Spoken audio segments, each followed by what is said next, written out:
We are live.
Welcome, my young apprentice. It's time to explore everything pop culture and everything science fiction and everything beyond the multiverse. Good. It's time to sharpen those lightsabers. Do it. It's time to shampoo your tauntaun. Do it. It's time to put a spit shine on your dark crystal. Do it.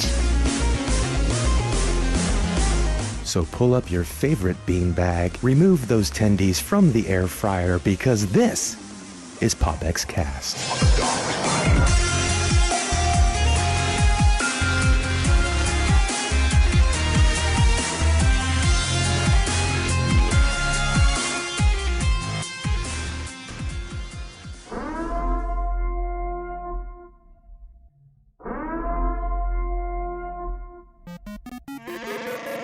You are listening to PopXcast, where science fiction meets pop culture.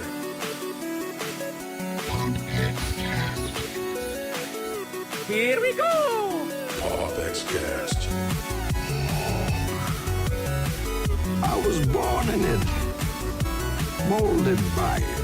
PopXcast.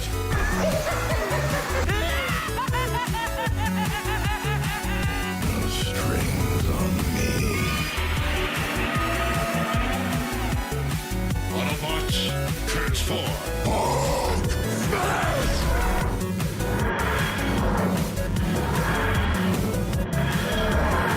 I'm Batman. By the power of Grayskull. PopXcast. We're doomed.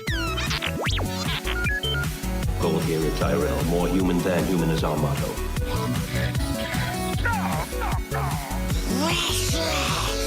Here's Johnny. Pikachu. Never had a pet pony. Hasta la vista, baby. PopXcast. Captain's log supplemental. Negasonic Teenage. What the I am the one who knocks. Excelsior! And Excelsior. Welcome, everyone. This is PopXcast, episode 132, coming to you on October the 17th, 2021. What's up, Lindsay Badger in the house? Hey, what's up, Joe? How you doing, girl? How's Great. it going in your neck of the woods? It's been an awesome weekend, and it's just like the fireworks show at the end of an awesome holiday as PopX with you, Joe. I know. It's been a very busy weekend here in the Burke household. The wife and I are preparing to leave for about 9 days. We're going to be Yeah, gone. someone's going on vacation. Right. So this Jealous. week we're out of here. We're going up into the Great Smoky Mountains, and so it's going to be gone for a while. So I'm excited about that. I'm excited just to get away and be in nature, especially right in the middle of autumn. Oh, it's In gonna the be so Smoky pretty. Mountains. The trees all turning those I'm beautiful browns and oranges and reds and yellows, and the brisk air, and can't just wait. that smell. You're looking I at just like wish- 40s. I think it's 40s in the night. Can you maybe. just send me a box of the air? Because I want to smell the mountains and Okay. the woods and the brisk, crisp air. I promise. That's like literally fall in a jar. I is know what that would it be. is, and I can't wait to just get up there and see the scenery and take some Oh, it's gonna be pictures and so be pretty. with my better half and just enjoy the scenic beauty of the Great Smoky Mountains. Yeah, if you've never been, I mean, it's been. We'll all be living vicariously through your stories on Yeah. Instagram and I Facebook. appreciate it. I appreciate it. But it's good to get away. You know, it's good to get away, refresh, reset, and just kind of, Absolutely. enjoy some downtime. Change of scenery is always a good exactly. thing for the mind. Exactly. And if you're noticing a change of scenery, there's a third person not here tonight. I want you guys to know he is en route as we speak, I believe, to Tennessee. It's either Nashville or Memphis. Can't remember which one. But Austin is doing. He's on the way to a film review as I we did notice speak. there was a few less pop vinyls laying around in the room. Yeah, here. all I got's a bunny. I just got a. I have a couple of. I have some bunnies. I got a here. glowing bunny here. I mean, I got have this a guy bunny over here. right He's here. kind of hanging out. I mean, Wow, so, that's I mean, really bright. Look at that. Holy You cow! must have it's charged an him up for the show. It's an man. infinity stone bunny. All right. Anyway, Is that the Tesseract? it is a disguise? tesseract. It's the Bunnerect. Joe has the Mind Stone. If anybody wanted to know where it happened to No, it, I got the fart it's- stone. That's all I got. That's is it. I mean, there's It's really probably not one of that those much. junk It's- drawer ones, anyways. I don't know what's happening right now, but anyway, but Austin's not here, but he will be back on episode 133. We're going to try and break down Dune, but we're going to be trying to do That'll be as a we good say one. in Kentucky, a twofer. We're going to try to bring back origin stories from PopXcast, where we're going to unveil Adam Warlock. It was just announced this week who the actor is that's going to be playing Adam Warlock in the upcoming Guardians of the Galaxy. So we're going to be doing a double header, maybe a triple header. We may even throw in You know, I'm a sucker for a good origin story, so I I'm know you excited are. about Yeah, that coming yeah, up. Yes. Yeah. But if you don't know about origin stories, it's something that Lindsay and Austin and I did back in the heyday, back in the 30s, 20s and 30s, maybe 40s, of like the numbers of PopX. So It's if you been go a back, minute. but It's there's a been a minute playlist since here on our YouTube channel. Origin stories, basically some of the bigger characters and story arcs. We break it down and we give you the origin, the comic book accurate origin of those characters and those story arcs. Just kind of gives you a little backstory so you can go into these movies understanding the meaning and the connection and how it all plays together. Because I don't know if you've noticed, but Marvel lore goes deep. Very and deep. Thick. Very deep. And so it helps to kind of unpack that with our It goes deep and thick. certified Sure comic does. book historian laying the path for us and helping unpack some of these relationships and storylines for us. So it's- deep or thick. I just do it. we have only a short amount of time to unpack. So, Okay. Yes, ma'am. All right. So with that said, Austin will be joining us on the next episode. But for now, we have the tag team dynamic duo of Lindsay Badger and myself. Nice. But are you ready to open up this weekend's show, Lindsay Badger? blow it wide open. Let's do it. All righty, guys. Hey, guys, welcome to PopX, where science fiction meets pop culture. I want to say a big hello and invite everyone that's joining us right now on our live to come over to popx.live if you're watching this on whatever stream, whatever audio source, wherever you were watching PopX, to come join the live chat room when we are doing these live streams, and you can actually interact and engage with us in real time. Now, come hang out with us and join the conversation over at popxcast.com. Now, if this is your first time tuning into PopX, the first 10 or 15 minutes, we generally run down some headlines since our last show. Then we deep dive into all things nostalgic on the retro rewind at the halfway point. Now, that's when we go in and we hit the show's topic. The show's topic this week is, of course, Marvel's What If. And so I am Joseph Burke, Central Florida seasoned comic book nerd and retro enthusiast. So glad to have you guys on board with me tonight. And hats off to my amazing counterpart over here beside me, Miss Lindsay Badger. Hey. She is a co-creator of a lot of things that we do. PopX, Creative Multiverse, Artnuary. A lot of many facets of what we do are kind of... We have a lot of fun projects. There's a lot of together, don't webs. we? There's a lot of spider webs that, Yes. that Peter Parker has. There's a lot of woven in that web. layers. But Lots I of want to layers. encourage you guys tonight, if you notice there's a pinned comment in the popx.live chat room, that comment is an actual link to tonight's show immediately following PopXcast 132. You guys can come over to the Haps and join us as we continue in Inktober, which is this week, well, this month's art challenge. And we'll be doing some cool art, hanging out with some cool people, having some cool conversation. And it'll be Lindsay, myself, and a few people in the chat here, I do believe. Yes. So come and join us. We- Click that link. Yeah, Go ahead.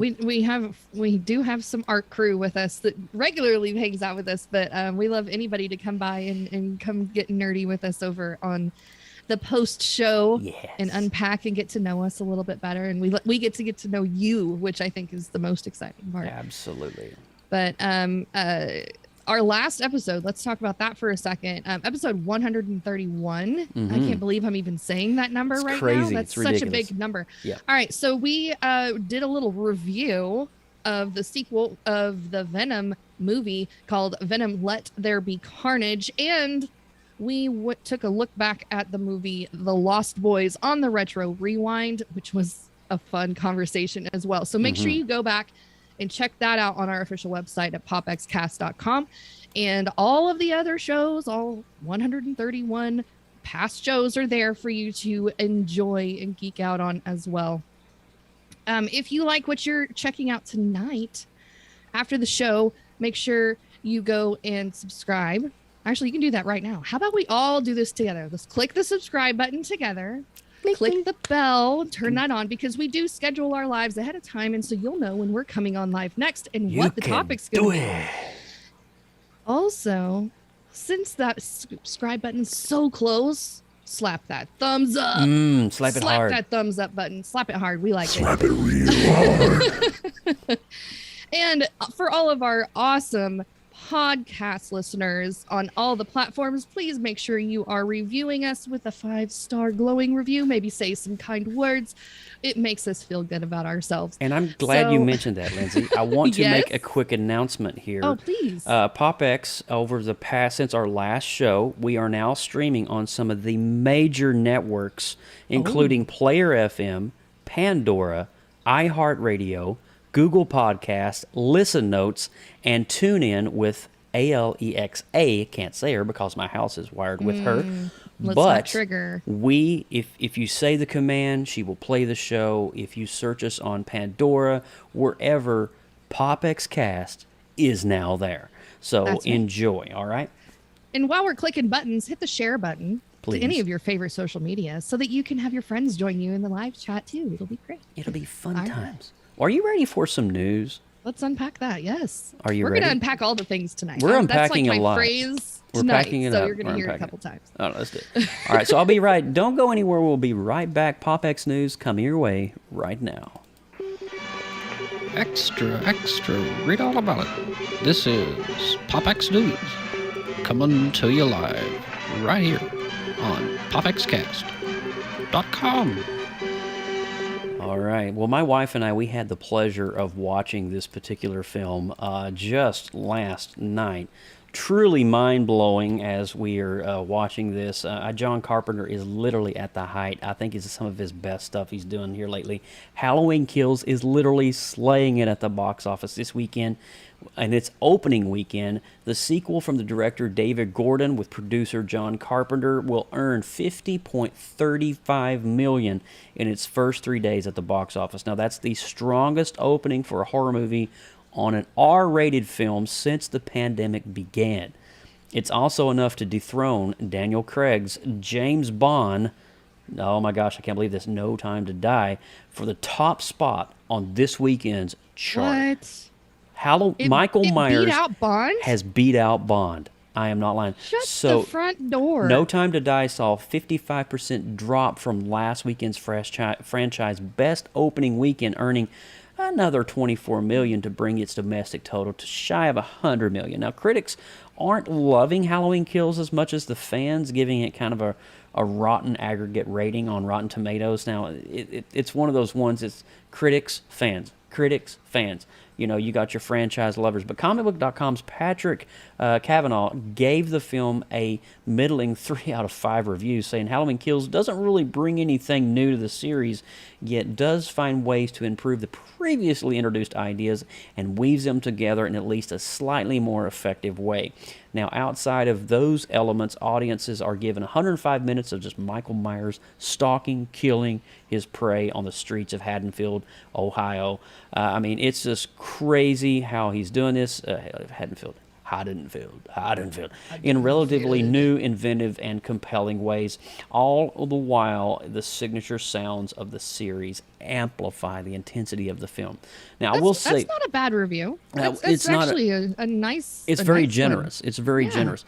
But I will say this: I went and saw it last night, and I honestly, this film is definitely a crowd pleaser. It brings back so many elements, like this new series that they have created together, Gordon and Carpenter and Carrie Fisher, not Carrie Fisher, hold on. I was like, wait a minute, Princess not Carrie Leia's Fisher. in this? Anyway, how did that work But out? they have all come together and woven in.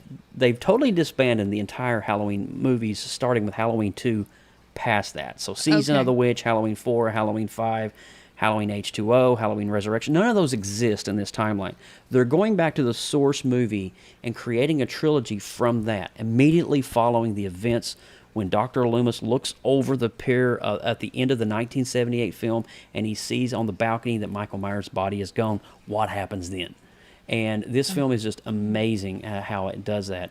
And so it's truly amazing how they've done the trilogy, and it's going to be a 3-part series, which the next part will be ending next year with Halloween Ends in 2022, and that will complete the John Carpenter legacy with Gordon handing at the producer and directing realms as well. So Jamie Lee Curtis is coming on. There's a lot of people don't know this, but Jamie Lee Curtis is actually co-producing this as well, right alongside John Carpenter, which is kind of cool, you know. Right. So it wasn't her mother was. Her mother was the woman in Psycho. Yeah, that's what I was thinking. I was like, she was the screaming lady in the shower sort of thing. She sure was. Because I saw a picture of her, like, and then Tony Curtis was cosplaying as her mother, which was Spartacus. Was Spartacus in the original? Okay. I'm not guys, just please keep in mind, I am not a huge horror movie fan, so I don't know all the ins and outs of all the stories. So please forgive my ignorance. But yeah, that's cool. And I mean, it's that right time of the year to get a little spooky going That's right, on. Janet so Leigh. I respect that. Yeah, Janet Leigh. But it's really cool to see the franchise doing what it's doing, and whether you're a horror film or not, I'm really happy because it's good to see these films, especially post-pandemic, almost post-pandemic. I don't want to put us in kind of a box that we're not, but in this era that we're living in, it's pretty cool to see these numbers. Absolutely. But you have some really cool news coming up. Oh, you guys, we get to share some game news. Oh, and, my gosh, let's do it. This warmed the cockles of my heart in all the nerdy right ways. Let's do it. All right, so Nintendo has confirmed some disappointing news about Animal Crossing New Horizons. On November 5th, Animal Crossing New Horizons fans will be treated with the biggest post-launch update as of yet, Update 2.0, which will be accompanied by a Happy Home Paradise, the game's first premium paid DLC. this is great news for Animal Crossing fans, minus one that's going to empty a few wallets if you can't afford the DLC. But the Switch Online expansion comes with it. And then there's the thing that's kind of sad about this is that it's the last update of this game. So it's like, here's the big hurrah for this game. It's like, it's going to be... Yeah. It's going to be adding a lot of things that a lot of the fans have been begging for since day one. So it's definitely a little bit of fan service, I feel. We're getting the little coffee shop. The Roost is being added. Which is from the original one, right? It is from the original one. And they were like, oh, I've heard so many times the begging of the coffee thing coming back. So that was the huge announcement. And then there was there's a boat that you can hop on and travel to mystery islands that take you to different seasons, so you can get a bunch of different crafting items that you wouldn't normally get during that time. I'm pretty excited to hear the sea shanties. Oh, there's going to be sea shanties. I mean, how exciting is that going to be? I know. And then they have a little park where you're going to have all your different little shop characters that you can buy different things from. So it's a really big expansion. It really is. That they're adding to this game. So it's kind of like a big hurrah, a finale, if you will, of this game coming to a close. And I will be playing it like no other again. I can already tell. I'm going to be... I told my husband, I was like, I'm going to reset my island and start over. He's like, oh, God, no, please don't. Yeah. But I think, isn't Nintendo, though, going to be doing like small, tiny little bug updates after this? They'll probably still have support for it if there's stuff that breaks and stuff, because it's an online platform game. Right. So anytime the server does updates, you're going to have to adjust and tweak. But makes sense. Actual content being put out, they're not going to release it unless it may be a DLC or something random. I got you. Alrighty. Well, I'm excited about that though, because my wife, she burned like 20 airplane tickets, Nook tickets to go try to find ketchup tonight. And still didn't find ketchup. Good luck. He's hard to find, but he's so cute. Yeah, he's cute. Anyways. But I digress. God, I could geek out about that. I know, right? I know. Animal Crossing. I mean, I tell you, it really it's a thing. It is fun. It's great. I didn't know I would drink the Kool-Aid and go that far deep down the rabbit hole, but I did. I went far down. You did. All right, on the heels of that, we have some more crazy DC news, and this is coming off the heels of DC's Fandom, which was actually last night. So although the Blue Beetle movie hasn't even started shooting yet, the film's primary creative players were still able to stop by DC Fandom to tease what's in store for the character's big screen debut. Now, director Angel Manuel Soto appeared alongside screenwriter Gareth Duane, Alcocer and Zolo Maradueno to dish out what it means to be tackling the first major superhero movie starring a Latino protagonist. Now, the movie will center around Jamie Reyes' version of the Blue Beetle, and so who better to bring to life than the filmmakers who came along with a similar background. It's nice. So you want to be able to capture this hero, you need a director and a producer that are from that ethnic culture to be able to truly... That makes perfect sense. It's a beautiful thing. And so I think it's great that they're able to combine that Mexican-American heritage in with this character and give it that spin, which is something I think that it might be lacking right now in the DC universe. We have a lot of ethnicities and cultures represented, but it's cool to see the Latino population, the Mexican-American culture, specifically getting a little bit of that limelight. Finally, he went on to say in a quote, "It's going to be fun, it's going to be funny, it's going to be crazy," said Duane Alcocer. I hope I'm saying that right. I suck with those kind of names. It sounds right to me. Alcocer. Anyway, but it also has feelings. Latin American people are all of those things, and the movie reflects just that. This contains all of what's great about Blue Beetle, in my opinion.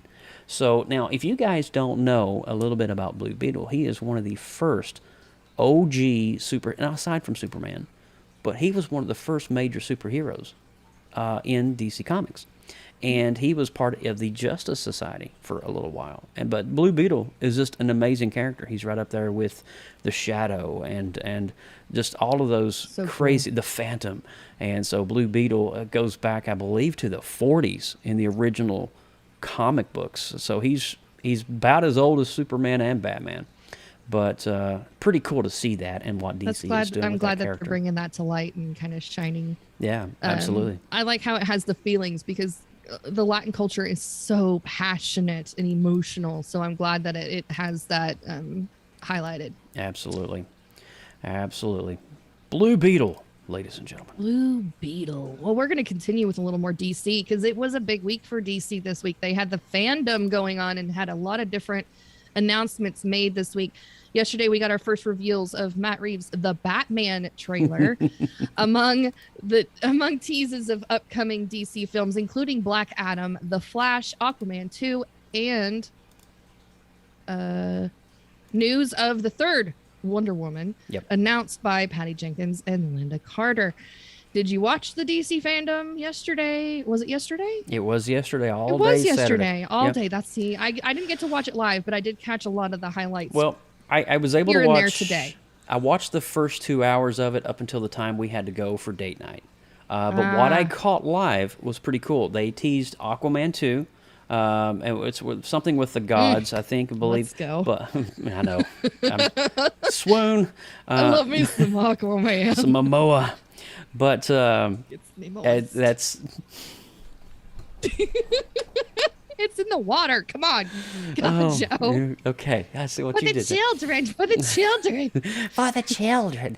It's a water feature. But they did that, and also they even went into the television series, announcing that this is the last season of Supergirl, and also they're continuing on with Grant Gustin's version of The Flash. And this season coming up is the first season the Flash suit gets the comic book accurate gold boots.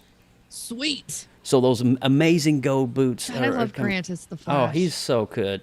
I need to really catch up on that series. I to be just honest want with him you. to be forever the Flash, because he is just such a perfect fit. Well, it's funny that you mentioned that. Speaking of the Flash, they gave a Flash teaser using Michael Keaton's voice as a narrative, and we got to see, not in the front, but the rear view of Michael Keaton's '89 Batman walking out. Let's go. It was so good, and so it was cool to see the new Flash suit, which has all kinds of really cool luminescent features around it. It's not like the cheesy one we saw from Justice League, which looks like rubber bands. Yeah. You know, this is a full-on Flash suit, and what they're doing is they're setting up Flashpoint. And if you know anything about that from the series Flashpoint, it just changes everything. And so super excited. And then, of course, with the image down here, Matt Reeves, the Batman, the trailer officially dropped. We got to see... What's that? He's not sparkling. Well, he's not in the sunlight. That's why. Oh, okay. Yeah. Are they going to keep him in dark the whole movie? I don't know. So he doesn't sparkle? I hope he sparkles. I want a glittery Batman. Sparkle Man. Anyway, so this is probably one of the most darkest adaptations we have ever seen of Batman. We have Oswald Cobblepot. I heard that they're focusing a little more on the detective side of his character. They are. And it's kind of... So this Batman is like 1 or 2 years after he has found his calling as the Batman. So it's fresh into his crime fighting. Trying to find himself in the role. So we have Catwoman set up. We have Oswald Cobblepot. We have the Riddler. And we have the world, you know, the round table of villains coming into play here. And it's very dark, very edgy on this. Zack Snyder tweeted, he's like, I freaking love it. And so that's coming from Zack Snyder. John to Matt over in Reeves. the chat says that Austin's head almost exploded when he saw the Batman trailer. Yeah, I believe it. Or yesterday. I believe it. I believe it because he usually does those live response, reaction things. So I'll have to go back and watch that. It was freaking hype. It was so hype. Like Nice. it was one of the coolest things ever. But there is to wrap it up. There's so many cool things coming in the world of DC. Another Wonder Woman film. We've got all these side spin-off stories, the continuation of the cinematic as well as the series, as well as some new video games and some new content in forms of cartoons and stuff coming as well. How do you feel about the tease of Black Adam? I thought that the Dwayne "The Rock" Johnson, oh my gosh, as he said in that trailer, he is born to play this role. Yes. It was I can't. I was actually kind of excited to see Pierce Brosnan's character, Dr. Oh, Fate. Dr. Fate. I'm know. kind of excited to unpack him. I know he's a side character, sort of, but I like to learn about the not so starred. Dr. Fate is one bad mamma characters. jamma. Let me tell you, he's a crazy He's my dude. favorite Bond too. So I mean, there is that. Well, GoldenEye is one of my favorite Bond movies of all time, and that's Yes. Pierce Brosnan. But anyway, that's a little bit of DC fandom. I believe Lindsay's got one more news nugget for us, and then we're going to roll on into this week's Retro Rewind. Everything that has a beginning Oh no, I know what this one's. Oh, must end. oh no. Sooner or later. Sorry. No. Sooner or later. The same goes for the new Spider-Man live-action run. It appears that the upcoming Spider-Man No Way Home will be the last installment in the current storyline. That is so sad. Yeah, because you got Homecoming, Far From Home. So No Way Home. bring your tissues with you to the theater. That's what that tells me. At least that's what the British actor is teasing in his recent interviews. Holland took over the character in 2016's Captain America Civil War before leading in the Peter Parker solo movies, Homecoming and Far From Home and all the home movies. goodness, the Infinity War and the Endgame and the rest of the MCU history. We know him as Spidey Man. We were all treating No Way Home as the end of a franchise, let's say. He said while he was talking to EW, I think if we were lucky enough to dive into these characters again, you would see a very different version. It would no longer be the Homecoming trilogy. Underline that part. Yeah. Yes, the Homecoming trilogy. No, a different version. It will definitely be a different version because we're gonna be The multiverse is about to multiverse blow up. action hardcore. Right. Well, I think we got a taste of that from the trailer. Heck teaser yeah, we thing, did. Too, so Oh my I'm gosh. so excited for that.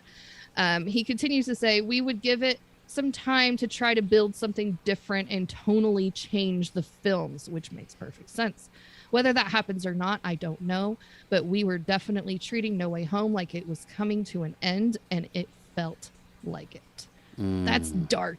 I'm sorry. very That's dark. solemn right That there. is- So that is is. Holland's statements predicting the upcoming end of Peter Parker, or is it a new incarnation of the coming from the multiverse, or maybe we're having a Miles Morales take the reins for a while? There's a million different things that this could be, and how it ties in with that mid-end credit scene with Venom, and there's like a million different things that this could be, and I think that's part of it stirring the pot of speculation to kind of build the hype. You said it for right there, this- Lindsay. Stirring yeah. the pot. Stirring. But I want to go back Slowly to the beginning when you said you'd be seeing a very different version. Tom Holland always teases things and has a bad way of just kind of releasing information. And so he was always the first. He will go against company regulation and be the first to kind of drop things that, oh, you weren't supposed to say that, Tom. Good job. I love Des. Des says the next one's going to be No One Home. No one home. No one home. That's good. But I think, I think really though the Multiverse of Madness and then this last one, No Way Home with Doctor Strange, there's going to be a shakeup that's going to happen, and at some point, maybe Andrew Garfield and Tobey Maguire's versions or adaptations, or maybe they will all merge within. I don't know, but there's something that's going to happen that's going to be very impactful. Maybe even I don't think he's going away. I don't think he's going away, but there's going to be something so impactful, traumatic that's going to happen that's going to require another Spider-Verse character to take the reins. It'll be Spider Pig. Spider-Man Noir is who I'm going for. Nick Cage. Spider Pig. I'm going for that Nick Cage Spider-Man Noir, but let's go. but anyway, I think it's really interesting that we're hearing this that they're doing this in a terms of a trilogy type film with no set of ongoing. Now we know that Marvel, this is no strange news. We know that Marvel always in their lead characters do trilogies. Iron Man has 3, Captain America has 3. Well, Venom needs to get a third, and Spidey's going to go play with him. I hope so. That's to be what I honest with think. you, that would be fantastic. But Yes. it's not strange. Then you got these spin-offs. You got your one-offs like. But Ant-Man is going to be coming in terms of 3 as well, which will wrap up the Ant-Man saga of stuff. But so in the chat, if you're listening or if you're watching, what is your predictions? What do you think is going to happen to Spider-Man? Why would Tom Holland go off and say that this is going to be What a is very your- different version of what? What we're is going- the fate of Peter Parker? I don't know, man. He I'm a gonna little die. scared, to be honest with you. He gonna die at least once. No, don't say it, Lindsay. It's gonna happen. Don't say it. Poor did Vision's it in died the like 100 animation times version. already. I know, right? He's going to die as many times as the Vision did. It's sad. Sad, sad, sad. But anyway, I digress. That is the news headlines for this week. We wanted to make sure that you guys are all caught up to what's going on in the world of comic book news and pop culture movies. But with True. that said, are you ready to go back to 1986, Lindsay? One last little tiny that thing was that we okay. we can sneak in real quick. Is, Sure. William Shatner went to space. Yes, he did. We I'm don't glad have to put a whole full article in there, but we did But- put a man in space this week. I gotta be honest with you, it was very touching to see that. It was kinda cool. It was very touching knowing that this man has built his entire life around going into the far reaches of space, searching for alien life forms. I loved his reaction when they finally released the footage inside the capsule, and he's like, "Wow." Oh my, yeah, There are he was no like, words. oh my and god. he's just looking out the window over the globe. It's just so touching. If you guys haven't seen it, go watch it. Have a moment with Captain Kirk being a legit. I think space since you said that, I have this really, really awesome quote, and I think it's just timely, it's relevant, and I need to share it since you brought please that do. up. There's a quote that he shared when he was in space, and this is coming from the mind of a very brilliant, seasoned actor, and he said, and I quote, this is William Shatner, literally talking to Jeff Bezos, and to see the blue color whip by. And now you're staring into blackness. That's a thing.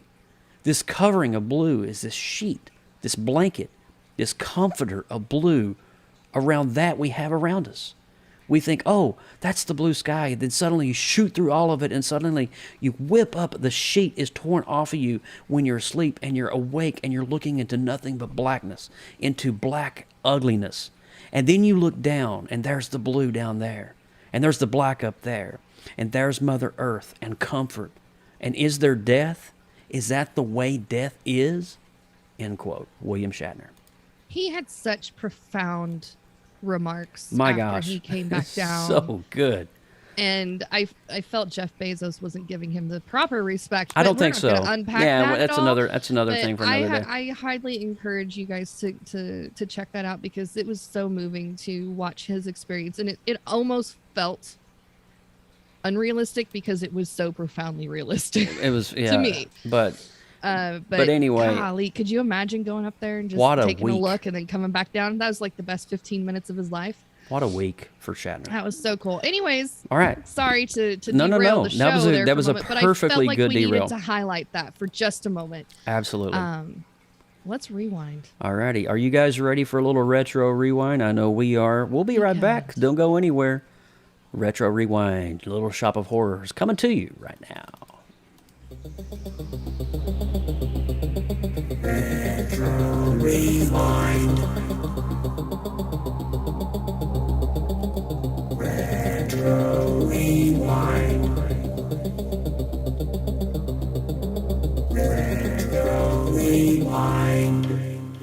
And we are back here. This is Rick Moranis, Frank Oz, Bill Murray, Steve Martin. Suddenly Seymour. Feed me, Seymour. Feed me. Little shop of horrors. I'm sorry, Okay, anyway. we watched a musical this week. It has been an earworm in my brain. I know, I right? can't make it stop. It's so good. So Oh, it's so 1986 brought us a lot of cool things, but one of the coolest things was Frank Oz's vision for Little Shop of Horrors. Good. Thank you, Frank. Frank. God bless you. Strong you are. But this movie, Lindsay picked this movie. I want to say that first and I did. foremost. This was Lindsay's radar film. The queen of non-horror picked Little Shop of Horrors. Put that Yep. note right there. Yes, you did. You did. But I got to be honest with you. I want to thank you so much for picking this because this was one you're not welcome. necessarily on my immediate radar. It's been I remember watching this. It was in the 80s when last time I watched this. Oh, really? I haven't watched this recent. Okay. And okay. I believe the last time my dad would always joke around with me because I was like 8 or 9 when I saw this. He would go around the house going, "Friend me, Joe, friend me." And so that was my dad. Yes. True story. That really did happen. I love it. But that's been that long since I've seen this. I can't remember the last time I'd seen it either. I knew it's probably been more recent than the 80s, but I had forgotten a few of the characters that were in this movie. So it was a very nice, pleasant surprise to see them again. A lot of the cast, I remember them in other movies, and I feel like this has been like a propelling or a launching of career moment for them for some of these guys. So it was really cool to see them all come together. A lot of SNL favorites. It was weird to see Gina from Martin in here. I know, Gina. Dang, Gina. And also her friend, oh gosh, what was her name? I can't remember. I suck with names. I'm a horrible human being. Tachina Arnold. Yeah, Tachina Arnold is the actress's name. I have the Google look at cast you. list pulled up. You're so smart. I have a key to unlocking the mysteries. The kingdom. But Jim Belushi snuck in there. That was weird. James Belushi, as it said in the credits there, and I was like, that was a nice pull at the very end there. Bill Murray snuck in. Dude, Steve Martin as the crazy dentist. Steve Martin as the domestic abuse dentist, and he has his own song, and he is rocking it as he always does. Such a pleasure to see him doing his thing. Yeah. And he's I remembered him vividly because I'll be your dentist. It's weird so though. crazy. Steve Martin, that was a very odd role for Steve Martin. He usually never chose those kinds of. He always chose the idiot roles. He did choose the idiot roles, but he played a lot of those more musical roles on SNL, like King Tut, true. for example. Yeah. So it was definitely in his wheelhouse there. Well, he's still a musician today. He travels and sings. If I'm, yeah, he does. I think at that time, was he either just off SNL or still doing it at 86? I think he just came off SNL. I so think he was still kind of in that.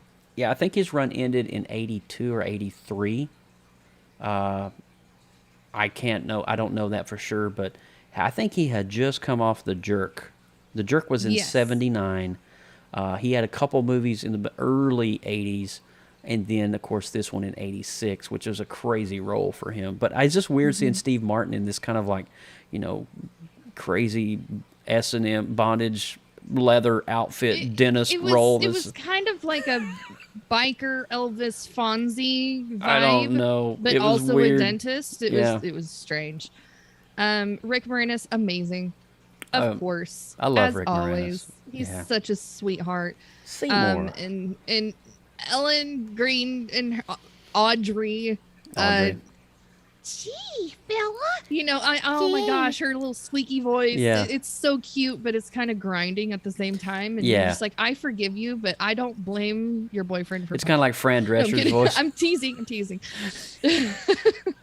Remember Fran Drescher? Yes. Yeah, it's kind of like that voice, nails on chalkboard. It definitely is. It's very unique. It's very unique. Anyway. Oh, right.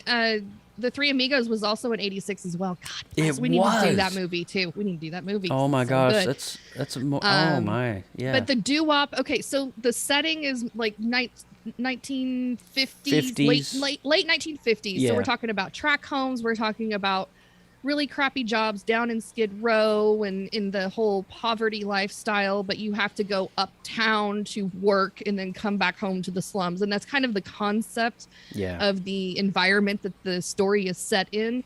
And the whole desire of Seymour, the main character, is to break out of this crappy little shop that he's getting no credit for any of his hard work, and kind of get out of the lifestyle that they're living and improve at least into the middle class a little bit. I think that resonates with a lot of people, even though this is a musical comedy.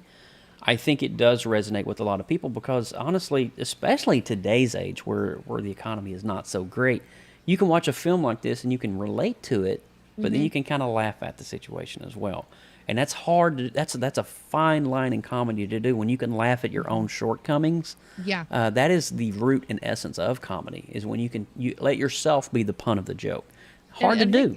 And Mr. Mushnick was the shop owner, and he was always like a hard ass. And Hard- he had a little Russian vibe to him, if I remember a little correctly. bit. Yeah, He was kinda- and kinda he was have just this like, stone- we're yeah, just stomping around and The yelling Iron and screaming Curtain all the of time. Mother Russia. Yes, he was very, very not forgiving in any way, and he had these two goofy employees, Audrey and Seymour, that weren't sure what reality was most of the time. Yeah, I don't think they knew where they were at either.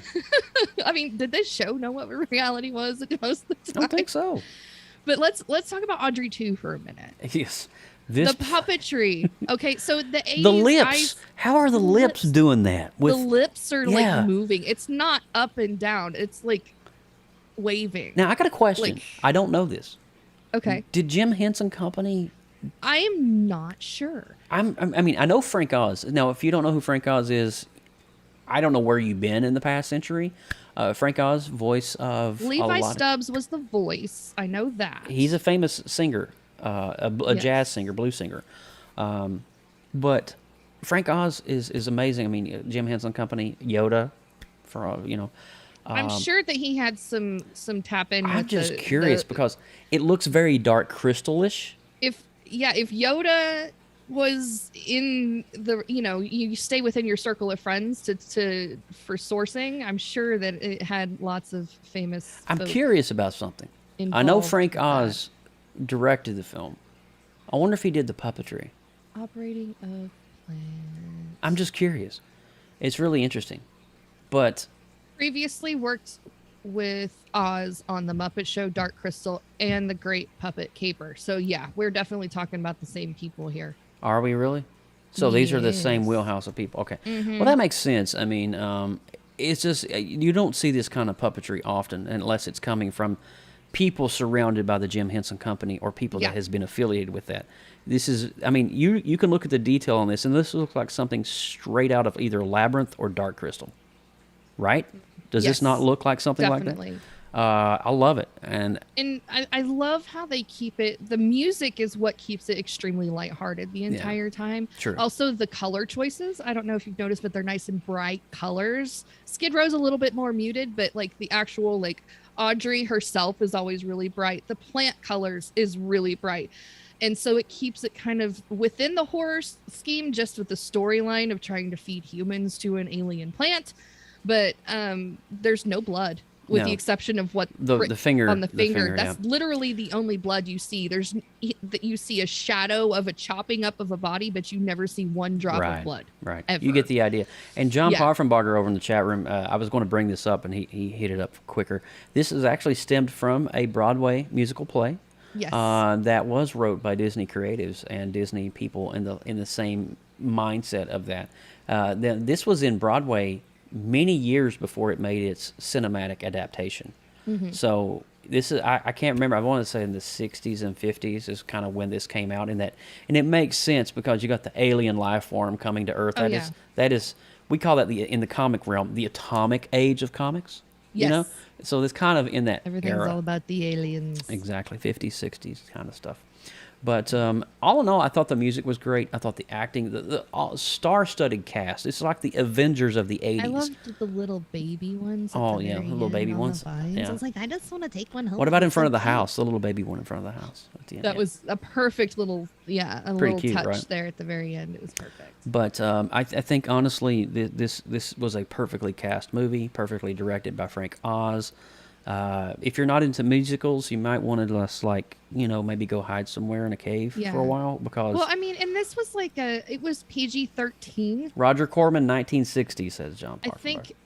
I think it's very loosely a PG-13. It could. Yeah. I mean, I would have been okay with letting my kids see that, but Well, I would be more concerned about. My dad them let me being watch it. Oh scared. wait, never mind. My dad let me watch Michael Myers. Anyway, go ahead. Well, but yeah, it's nothing that I would say you would probably show like. A Hey, Joe. toddler. Come in But, here and like, watch this guy a kill this 10-year-old guy. would get a kick out of it, I think. You know? Come here and watch Freddy. He's got those finger knives. He's got them fingers. Anyway. Anyways, I really enjoyed it, and I'm glad we got to visit it, and I got to. You want to go ahead and rate this baby? Yes. I want you to go first. You had the honors. This was your pick. I'm gonna do 7.8. 7.8? I think I'm gonna do like 78%. I think is a good solid. That is score. a good solid score. You know. Yeah, not the favorite movie of all time, but The special effects hold up enjoyable. incredibly well. It does, despite the age. Does. I'm gonna go 3 notches below you. I'm gonna go 7.5 because for me, it's definitely not my top 80s movies of all time. Sure. But at the same time, there is such a level of respect for what they were able to achieve in this film. Very good. In terms of, the cast, the music, the animatronics. That's right on par with the ratings that I was telling you earlier. Is it really? IMDb is a 7 out of 10. Oh, okay. Metacritic is 81, and Rotten Tomatoes surprisingly is at a 90%. So they're definitely up there. Very nice. It's a good movie. If you guys haven't seen it in a while, go do a If you haven't rewatch. seen- It's on HBO Max right now. I'm glad you said that. I was getting ready to go. Yes. Yep. It's on HBO Max, which is where we both saw it. But it is a good film, and it's a good time. And you can't let your kids... Perfect time of the year. Yeah, you got time of the year 12, to watch 13-year-old. I would recommend it for that age. Yeah, for sure. preteens, for sure. And there's no language or innuendos in there. It's just straight comedy. But with all that said, you ready to go into What If? Let's do it. Alrighty. All right, so we're going to roll the spoiler alert warning in case you haven't seen all 8 episodes of What If. I believe it's 8. Or yeah, I think it is. But if you've not seen all the episodes, you might want to hit the pause button and come back. We are going to be talking about a few things that could be spoilers, especially when we start talking about the latter half, the latter 4 issues of this particular series. So with all that said, we'll be right back. Danger. You are about to enter a PopX spoiler alert. Beyond this point, there is no return. You have been warned. All right, you have been warned, and this is 9 episodes of What If. I said 8. I meant to say 9. But we originally, a few episodes back, we talked about the first 2 when they came out, which was to recap what if Captain Carter were the first Avenger, and what if T'Challa became Star-Lord. Now, we had talked about these previously, so we're not going to... If you want to go back to episodes 129, I believe it was, you can actually get a refresher on those specifically. But we're going to be covering on the other parts of that, which will be the latter 7 specifically. Now, we're not going to break down the elements of each one and rate each one individually. We're going to give it to you as a whole effort. So I have a lot to say about it, but I want to hear what Lindsay has to say about it because you're approaching this because you were very unfamiliar with the What If series. I remember you asking me. I kind of knew a concept just because of a conversation we'd had way before they even announced this, before it was even a figment. Well, the comics. We were talking more about the books. We were talking because I think it was one night we were just hanging out. You were going through your bag and boarding process of your books, and you had stumbled upon these and explained to me what they were. Yeah, I thought that was a very interesting concept, but now that they're actually being brought into the cinematic universe and tying into this current MCU storyline, it's just a phenomenal moment in history of geekiness. And this is this number 3 was that the which one was it? Number 3 would have been The World Lost Its Mightiest Heroes. What if the world? So that's the one. Yeah. That one broke my heart a little bit. Yeah. I'm not gonna lie. There was a lot of sadness in that one, but I mean, it happens. They're all human. Was that the one with Hawkeye and Black Widow trying to find? in the boxes and stuff. Yeah. I think so. I don't know. They've all kind of blended together. They did well. They did a roll in together. Well, so it's weird because all 9 of these are actually a continuation of the last story, and you get the culmination of all that at the end. You see what I'm saying? So this is where Nick Fury goes through and recruits the initiative, the Avengers Initiative, and then they get mysteriously killed. Yeah. Tony Stark was the fatal injection. Clint Barton gets accidentally shoots and kills Thor. Yep. Bruce Banner explodes. Romanoff is attacked and killed while investigating murders. And before she dies, Romanoff tells Fury that the murders are related to Hope. Yep, Hope Van Dyne. Yes. And that leads us into the next episode, which I believe was What If Zombies? Yes. And so we get this... Zombies was good. Zombies was one of my Zombies favorite was episodes. fantastic. I mean, in zombie trope has been kind of overdone over the last decade or so, but they did it right. I think that Ant-Man got shafted, to be honest with you, but he was ahead. He was ahead. I did not like that. That was weird. I know he's kind of like the comedy relief of this whole storyline anyways. It's kind of like a Deadpool like, head, really? just kind of walking around. I don't. That should have been Deadpool. It could have been Deadpool. I mean, but Deadpool wouldn't be a zombie. You know, because going it back to the regenerates world's, so fast. going back to episode 3, the world lost its mightiest heroes. I was shocked to see how the Hulk died. Yeah. Remember that he exploded from the inside out? Yeah, I'm like, wait. It's like, how did that even work? I don't even know can you explain the logic of this? Because I didn't think the Incredible Hulk could die. But evidently... I guess they figured out a way. Life finds a way. Spare no expense. Life finds a way. Welcome to Jurassic Park. Oh my gosh. So funny. Anyway. But apparently Loki kind of he teams up with Fury and sorts that out. And they find Steve Rogers in that episode too, frozen. That's right. Yes. That at the end of it. And then they summon Carol Danvers. They summon Carol. Yep. Yeah. The next one, which was Doctor Strange lost his heart instead of his hands. What if? Man, this was one I feel that we are going to be feeling the repercussions of this particular story going into the actual Spider-Man movie, because I kind of feel that there may be possibly 2 Doctor Stranges in the Spider-Man film because of the multiverse that's happened at the end of Loki and at the end of it's just. I think the timing of this episode was perfect because about that same time, it was either right before or right after they did the teaser trailer with the Spider-Man, where they kind of hint at shattering it into the multiverse situation, and then they start rolling this out too, and it's like, well, that happened. It was so sad. I mean, as hard as he tried, he could not save the love of his life. I mean, how many times did we watch his love die? It was sad. I mean, he tried every spell, every book. He went to the Sanctum Sanctorum to try to read all the archives of books and still couldn't save his love. And it was just crazy. And Palmer was a goner. He was. Meant to be.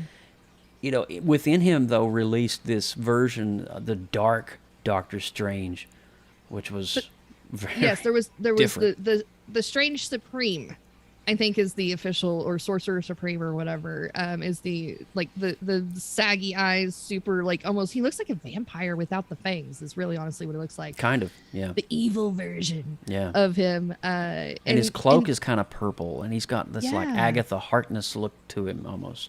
Definitely. But he, at the end of that, towards the end of that episode, is whenever he turns and looks to the Watcher. And that's whenever the first character acknowledges that the Watcher is a being that is looking over this entire existence. Didn't he say, who are you?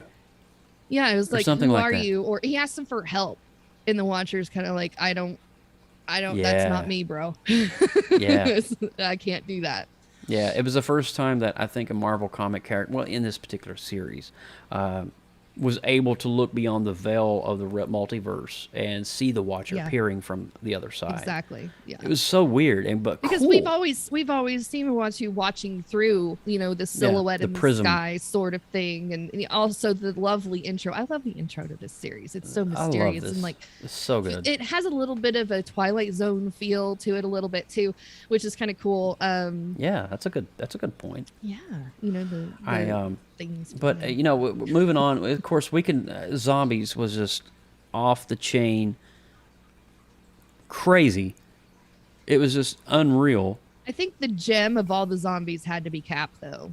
Oh yeah, man. Captain America was hardcore, full zombie-age. He was so BA in that too. But he was you're not rotting flesh on the What about skull. Scarlet Witch? She was terrifying. Oh my gosh, She was her body was terrifying. all contorted. But the thing, I felt my heart was torn on Vision because I've always loved Vision and his heart. Yeah. And then he still has that heart, but it's like for the wrong reason. Yeah. He's like, I'm doing this for her. He's literally turning people into zombies for her. And it's like, or feeding her because she was a zombie and he can't turn into a zombie. But he don't want to see her die either at the same time. He can't. So he was attracting everybody else to their location and So he she was could just picking him off and to feed her. And I was like, I get where you're coming from, bro, but that's messed up. Yeah, it's very messed up. You got to remember, though, he's a cyborg. He has no component of human, correlation. He doesn't have a soul, essentially. How did you like Thanos, though, as a zombie? That was different. That was really different. He was a scary purple man before. That was a bad mamma jamma right there. Yeah. I didn't expect Thanos zombie. He almost had a complete gauntlet, too. He almost did, yeah. Let's see, what else was there? The zombie one was just off the rails. I mean, I had to watch it like 3 times You had just all to understand. we had Hope go big on us, and she walked through all the zombie crowd. Yep, you had her. Then Janet Van Dyne. Happy was there. We find out that Janet Van Dyne is the originator of this virus that she brought back. She's patient zero. She brought it back from the quantum realm. She was the first one infected. Hank Pym went to get her, and in the process infecting him, and then Hank and Janet came back to reality and, of course, infected everyone. What I found was so crazy is that they were shrunk down to ant size and going around and, biting Captain America's neck and just getting them. Infecting them. I was like, wow, that's crazy to see that play out like that. But the next few were interesting. We got Killmonger rescued Tony Stark. We kind of see an alternate Black Panther come to rise. Yeah. Now that in this verse series, Star-Lord is is T'Challa. So no, T'Challa is Star-Lord. Yeah, exactly. T'Challa is Star-Lord. Star-Lord is T'Challa. And so Killmonger. So now Killmonger's now taking the Black Panther. The Black Panther. But which there is to no surprise, this was not my favorite episode of the series. Well, but it was still he brings good. it all down. He brings Tony down. He does. He brings down Wakanda.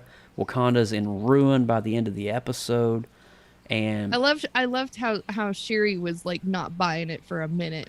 That just makes me love her even more. Well, Shuri is just amazing anyway. She's a smart girl. And then the last three were really interesting. Thor, an only child.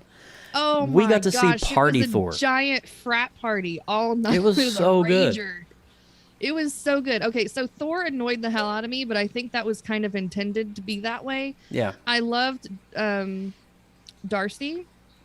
She's always my favorite. I think she's my favorite. But it was actually Chris character. Hemsworth doing the voice of all of this too, so that was just great. And the actress that it plays was Darcy so fun. I loved how the brotherly relationship between Thor and Loki is kind of like what I've wanted for them all along, and so they finally got that, and I really appreciated that moment. They weren't Asgardian brothers in the sense. He was still a walker. He was blue. Yep, he was a blue. He was straight up blue. Yep, he was. There's no green on him at all. Nope.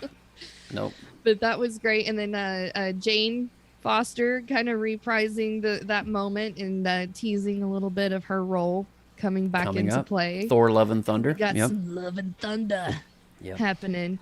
And we got some serious fighting action from Carol Danvers. The Captain Marvel action was definitely here. She's the one that kind of was like, she was the potty pooper. She was the potty pooper. But it was cool to see like Thor and Danvers go at it, Captain Marvel. That was interesting. But at the end of this episode, we obviously have the conflict semi-resolved. Mm-hmm. And then at the end of it, when everybody's, patting each other on the back, we see the Infinity Ultron walks out with all of, while they've been away partying, and Earth has been rotting away. He was like up in the sky or whatever, and it was just like a quick glimpse of him at the very end of the episode, and I was like, what the heck was that? Why does Vision have all the Infinity Stones on his chest? And What is happening we here? see Vision become something that none of us could have fathomed. And then the next episode obviously leads into Ultron 1, which is just amazing. Yes. I think the pinnacle moment of that episode is when he literally just took the stone and just cut Thanos in half. I'm like, he could have ended it that quick in Endgame. Yeah. You know? Sure could. Yeah. Yeah, I mean, he's incredibly strong. I mean, and the fact that they defeated him so early in the MCU storyline is like, it's interesting how he came back that much stronger and to be such a huge threat on not just our universe, but all the universes. Yeah. And his whole goal was to just kill everything. I mean, it just shows you how small Thanos really kind of minuscule, because what if an AI like Vision had gotten all the Infinity Stones and was able to shatter the multiverse? That's different. That's cool to think about. I mean, yeah. And then, of course, what if the Watcher broke his oath? That is the final episode of the series, where he recruits the Guardians of the Multiverse. He does. Which was like the Guardians. awesome. It's like, can we come up with another name? We already have the Guardians of the Galaxy, and now we have Guardians of the Multiverse. I think that's the whole point, though. Familiar language that people can connect with. Okay, fair enough. But they do rally up the team, and a few of them were just made to be as like distractions of sorts, and to slow him down while they extract the secret weapon. Yeah, and Doctor Strange was the one that figured it out. Yes, that he was kind of like the leader of the pack per se, which is kind of something I didn't necessarily expect as a grand finale of the storyline. It was nice to see all of those characters be brought together and to wrap up this entire thing, because I thought that the What If series was just going to be literally just separate short stories doing what if scenarios, but they found a way to string all of them together into this bigger overarching story, and have a big bad that they have to take down. Which the was animation, great. Lindsay, it was just beautiful. Phenomenal. I've never seen. Have you ever seen? Style. Have you ever seen? It looked almost like paintings that were moving. It did. Oh wait, that's like what vector. animation is, anyways. But hey. More hey, you know. I figured that out. But it was just, I've never seen an animation style quite like that, and I think that's just the beauty of Marvel, is they're paving the way forward and doing things that's not been done before in a way that's very different but very familiar. And I just think that the score for What If was great. Oh, beautiful. The casting for everybody, I mean, I think the music either, makes it or breaks it. It added. In a movie. And I think that a lot of the times you notice it, but even a good score that you don't notice, if you're still fully engaged in it, it's still a great thing. Well, I can hear the What If song right now. And I mean, it's just a great intro. How did you like them bringing Zola back into the mix? I freaking loved it. Because I loved him in Winter Soldier when they actually went to that database in the film to reprise his brain, his consciousness. And since that universe is not happening, they did it in a different way and got him as the virus that would infect Ultron. The cool thing about it all, I believe, was with the point when Doctor Strange realized I'm not to be able to get the stone. I need to have them be able to be separated from the stone, right, and freeze them in time in that moment. And that's exactly what he did. Yeah, and that's what the Watcher wanted him to do. It looked like they put him in a snow globe, kind of frozen. I mean, they're frozen in this fragment of time in this little multiverse, never to battle again, and the stone is forever lodged between the two of them in battle. That's interesting, to unpack that. Obviously, the reason why Marvel did What If is to be able to set up some of the bigger things coming with Doctor Strange Multiverse of Madness and, of course, Spider-Man No Way Home. Well, and it kind of explains what a multiverse is before. I mean, if you can't understand what a multiverse is, but it displays what the concept of a multiverse is. It's familiar characters doing different things that they would not normally do, right, in different versions of themselves, and I think that was very well represented. Yep, absolutely. That's a good way to put it, actually, on the multiverse. And we've been setting it up. I mean, Marvel's been setting it up for the past year and a half with WandaVision, and then Loki, and now this.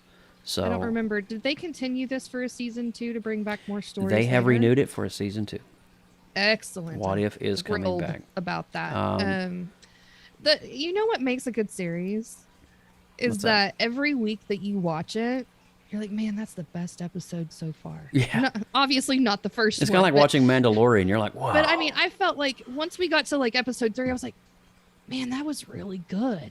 And then the next one comes out. Episode 4 is like, man, this is like the best episode This is really so deep. far. I have so many questions unpacking right now. And Then the you get to zombies the next episode. week and you're like, Whoa. this is the best one. This is the best one. And then you get like to the very end and you're like, I'm done. This is the best one. Take my money, Marvel. Sign me up for all Shove the it down movies. my mouth. But anyway. No, it was a job well done. It was. On all aspects. I really didn't have any. Do you have any complaints to nitpick at all? You know what? One thing I not really can't come up with any. I don't.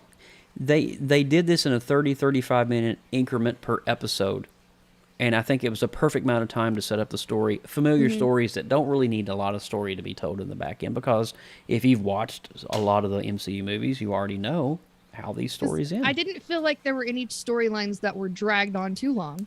I didn't feel like there was Honestly, any storylines that were dragged, like rushed through. It's really funny you asked me that question. Do I There's have a any lot of nitpicks? Easter eggs in there that I feel like you need to probably go back and rewatch just to catch them, because there's a lot of stuff crammed in there, especially the Thor episode. There's so many characters in there. 1,000%. Yes, So the many Thor characters in episode there was to catch. bonkers. But I think Jeffrey Wright did the fantastic job as the Watcher, and I think that everybody that came back to reprise their voices, way to go. I feel like anybody that didn't show up in the recording booth to do their character, boo on you. And we want to But- also give acknowledgement to Chadwick Boseman. This was his final project. This was the final moments of voice recording as Star-Lord, but as Chadwick Boseman doing the T'Challa. Black Panther, a very yes. sentimental moment there. And in episode 2, they come up on screen in honor of our beloved friend and warrior Chadwick Boseman. But Wakanda forever. You know, he's an amazing. His legacy will live on, and it's a beautiful human being right there.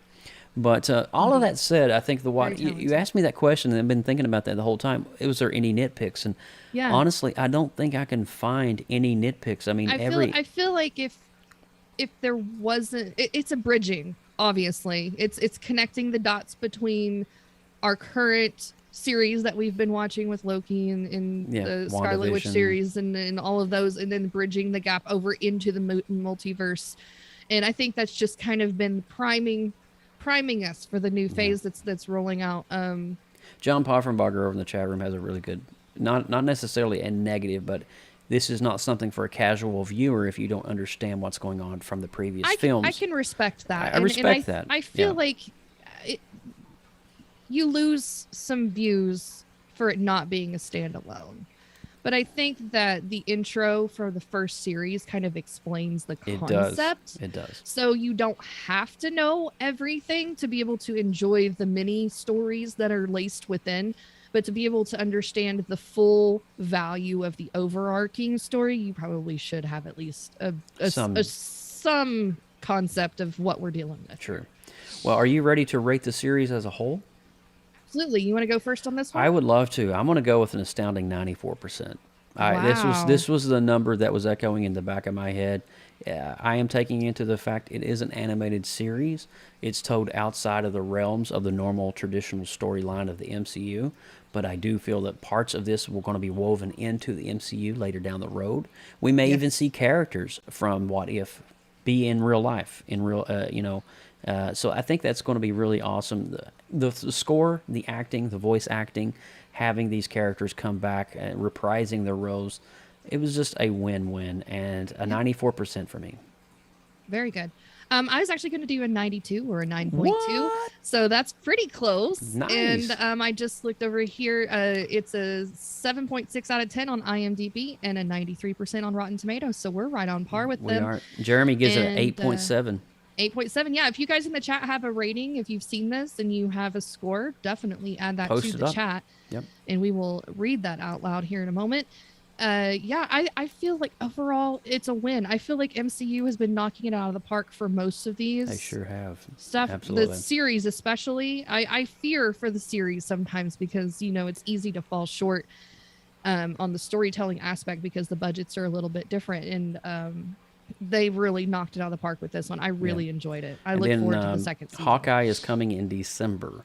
And so we Yes. get to see Kate Bishop don the role as the Archer. So that's going to be really awesome to see that. But with all of that said, 9.4 on What If, 9.2. I mean, it's right down the board. It's a great series. Well done. I mean, if you've seen it, go back and see it again. But Absolutely. that's all we got here for you, Lindsay. Are you ready to wrap this up tonight? Let's roll out the close. Roll out. Alrighty, so I am Joseph Burke. We're part of the newly formed creative group known as the Creative Multiverse, like I said at the beginning of the show. If you want to come hang out with us in roughly about 45 minutes, we'll be over on the link that's already posted and pinned to this chat room over at popx.live. And come join us on Twitter, Facebook, Instagram, all at the Creative Multiverse. And if you are a creative and you produce content or have a talent, then we want to see that talent. We would be like for you to join us on the Multiverse as well. And Lindsay? Yeah, just real quick, John did a 8 out of 10 on 8 his out rating. of 10. Nice. Thank you for that, guys. Thanks, John. All right, so I'm Lindsay Badger. You can catch me on any of the social webs at LR Badger. If you want to connect with PopXcast, we are on social media, Facebook, Instagram, Tumblr, Twitter, and everywhere else. That handle is at PopXcast. If you like email, we have one. Send all your comments and suggestions to us at popxcast@gmail.com. Joe will personally read that email all by himself. I may even print it off and put it on my refrigerator. He might frame it. I might. I don't Also, get a for lot of future emails. and past shows, make sure you go over to our website, www.popxcast.com, for all the good stuff that's over there. What a good episode, Joe. And I am Joseph Burke at Joseph Burke Arts. Of course, hats off to Lindsay Badger. Awesome. We'll be back on our next episode. Thank you guys for hanging with us despite the Burkinator's absence. But we we'll miss see you you. next time on 133. As like we said, we want to be diving into hopefully some Dune and a little bit of Adam Warlock origin story. And I do believe, if I'm not mistaken, hold on one second, we already have the planned Ghostbusters 2. There it is. There it is. Ghostbusters 2 is the retro rewind. Just Little in time for the new film to come Little out. something strange in the neighborhood for I know. Halloween. Who are you going to call? But from all of us here at PopXcast, thanks for listening. Thanks for downloading. And you know what? We'll see you next time. Take care and have a great Halloween. Bye, everybody.